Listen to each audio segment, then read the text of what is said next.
Welcome back, everyone, to the Deep Dive. We're diving into a civilization you're particularly fascinated by, right?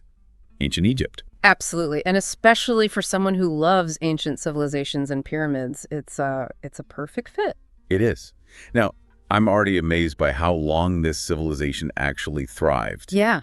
Over 3,500 years. Yeah, it's incredible. It's one of the things that's so captivating about ancient Egypt is not just the pyramids themselves, but the sheer endurance of this civilization. How did they manage that? Especially a civilization centered on the Nile River. Like, how did they flourish for so long? Well, the Nile was far more than just a water source. You could think of it as the lifeblood of ancient Egypt. Yeah. And those annual floods, while unpredictable, they were key. They deposited this fertile silt that really turned the region into an agricultural powerhouse. So it wasn't just about surviving. It was about the Nile really shaping their entire existence. Exactly. That makes their reverence for the river make a lot more sense. Exactly. This dependable food source allowed their society to not just survive, but to truly thrive over many centuries. It fostered stability and really drove their cultural advancements, which is really amazing to see. And those advancements led to some pretty incredible things. Now, when we think of ancient Egypt, those iconic pyramids immediately come to mind, especially the Great Pyramid of Giza. Oh, yeah. Yeah. The Great Pyramid built for Pharaoh Khufu is a testament to their architectural prowess and their deep-seated beliefs. And it's not just the immense size that's so awe-inspiring, it's the precision with which it was built. The alignment of the pyramid's base with the cardinal directions is incredibly accurate, even by today's standards. It makes you wonder just how they managed that thousands of years ago. What are some of the leading theories? Well, theories range from sophisticated astronomical observations, like tracking star movements, to very clever uses of shadows and geometry.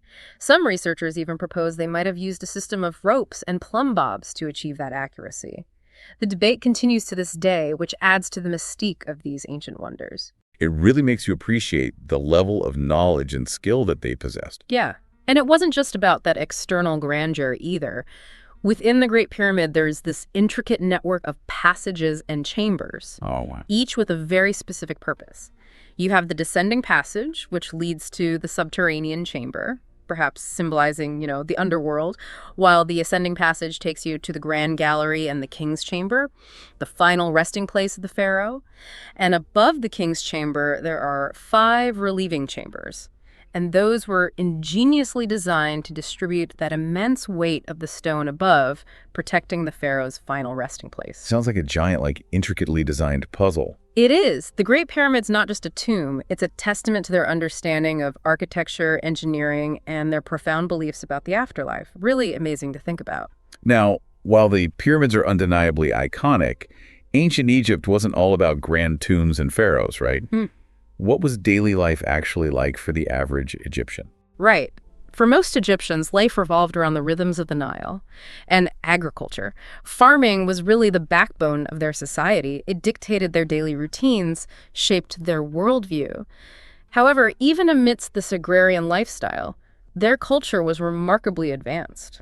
I've always been fascinated by their writing system, hieroglyphs. Right. They're so visually striking Oh, absolutely. and complex. They're beautiful. Hieroglyphs weren't just a writing system, they were an art form in themselves.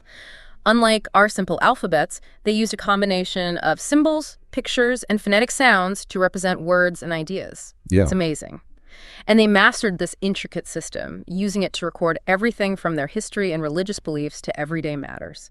So, did ordinary Egyptians actually use hieroglyphs in their daily lives? Well, hieroglyphs were definitely used for formal inscriptions, like on tombs and temples. Everyday writing needs were met by a cursive script. It was called hieratic. It's kind of a shorthand version derived from hieroglyphs. Oh. And later they developed an even more simplified script. It's called demotic, which was used for administrative documents, legal texts, and even literature. It's incredible how they adapted their writing system to meet the needs of their evolving society. They did. And they were equally adept at mathematics. They used a decimal system similar to ours today, and they had ingenious methods for handling fractions. This mathematical prowess was evident in their architecture, their land surveying, and even their complex calendar system. So while we often focus on the grandeur of their monuments, it's clear they were intellectually advanced in many ways. Oh, yeah, for sure. And their art also reveals a very deep connection to their religious and political beliefs. Egyptian art was highly stylized. very symbolic, with strict rules that governed its creation. This wasn't just about aesthetics, it was about reflecting their worldview, a world governed by order, balance, and the divine power of the pharaoh. It's fascinating how they used art as a means of communicating such complex ideas. It is. And what's truly remarkable is that their artistic style remained remarkably consistent for over 3,000 years. Wow. This continuity in their art, it underscores the strength and the stability of their cultural traditions. Speaking of traditions, no conversation about ancient Egypt would be complete without mentioning mummies. Their process of preserving bodies for the afterlife is both fascinating and a bit eerie, wouldn't you say? Yeah. The art of mummification, it was perfected over centuries. It provides a unique window into their profound beliefs about death and the afterlife. It was a meticulous process that involved removing internal organs, drying the body with natron, which is a naturally occurring salt, and then wrapping it in layers upon layers of linen bandages. They even placed amulets and protective charms within the wrappings to kind of ensure the deceased's safe passage into the afterlife. Now, I read somewhere that they even had different price points for mummification. That's true. The quality of the mummification process really depended on the family's wealth. Some mummies were incredibly elaborate, with gilded masks and intricate coffins, while others were more modest. This practice highlights that pervasive belief that preserving the physical body was absolutely essential for the soul's journey into the next world. And it wasn't just humans, right? They even mummified animals. Yes, a variety of animals were mummified, including cats, dogs, baboons, and even crocodiles. Wow. These animals held religious significance or were believed to accompany the deceased into the afterlife, providing companionship and protection on their journey. It's a reminder that their beliefs about the afterlife weren't just these abstract ideas. They were deeply intertwined with their daily lives, even their relationships with animals. Yeah, absolutely. Absolutely. The care and detail they put into mummification for both humans and animals, it underscores the profound importance they placed on the afterlife. Really fascinating. Now, we can't talk about ancient Egypt without mentioning those all-powerful pharaohs. They were not just rulers, they were considered divine beings, weren't they? Yeah, they were. Pharaohs were believed to be intermediaries between the gods and the people. They held absolute power over their subjects and were responsible for maintaining cosmic order and the prosperity of the land. Their role wasn't just political, but also religious, with very elaborate rituals surrounding their coronation, their daily lives, and even their death. And one of the most famous pharaohs is Tutankhamun, better known as King Tut, whose lavish tomb, discovered relatively intact in 1922, captured the world's imagination. What made his reign so significant? Tutankhamun's reign is notable not just for the dazzling treasures found in his tomb, but also for its historical context. He ascended to the throne at a very young age, about 9 years old, following a period of, religious and political upheaval under his father, Akhenaten. What kind of upheaval are we talking about? Well, Akhenaten attempted to implement a radical shift in Egyptian religion. He moved away from the traditional polytheistic beliefs and focused on the worship of a single deity, the sun disk Aten. This disruption to long-held traditions created significant tension and unrest. So Tutankhamun inherited a rather challenging situation. He did. One of his first acts as pharaoh was to restore the traditional polytheistic religion, move the royal court back to Memphis, and reestablish those diplomatic relations with neighboring kingdoms that had been strained during his father's reign. Sounds like he had his work cut out for him. Oh, he did. Despite his young age and short reign, which lasted only about 10 years, Tutankhamun played a crucial role in bringing stability back to Egypt after a period of significant change. His legacy, however, extends far beyond his political accomplishments. The discovery of his tomb, with its wealth of treasures largely intact, it provided an unprecedented glimpse into the opulence and artistry of the New Kingdom period. It's incredible to think that objects buried thousands of years ago can still hold such power to fascinate and inspire us today. But speaking of treasures, I'm curious about something. We often see depictions of ancient Egyptians adorned with elaborate jewelry. Right. Necklaces, bracelets, rings, and even those ornate collars. Was jewelry purely for decoration, or did it hold a deeper meaning for them? Jewelry in ancient Egypt was far more than just adornment. It was an integral part of their culture. It reflected their status, their beliefs, and even their hopes for the afterlife. So it was like a form of visual language. Precisely. Different materials, designs, and symbols conveyed very specific meanings. Gold, for instance, was associated with the sun god Ra and symbolized eternity. Certain gemstones, like lapis lazuli or turquoise, were believed to possess protective powers. And amulets in the form of scarab beetles, which represented rebirth and regeneration, were highly prized.